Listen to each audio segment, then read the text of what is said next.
Hi guys, good afternoon. Gusto ko lang mag-share about salitang inggit or inggit. Kasi lahat naman tayo, di ba, naiinggit. Nasasaya na lang kung ito ba ay in a good way or in a bad way. Kasi, sino ba naman ang hindi naiinggit, di ba? For sure, lahat naman tayo. So, ako, naman ko, naiinggit naman talaga ako sa ibang tao. Like, di ba, inisip ko, bakit sila meron, tapos parang, ako, ganito.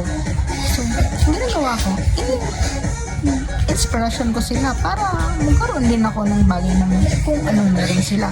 That's why, I'm in a good way kapag naiinggit.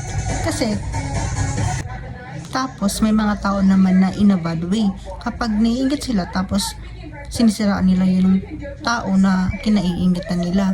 So, may nabasa lang kasi ako about inggit. So, na parang wala siyang kinaiinggitan.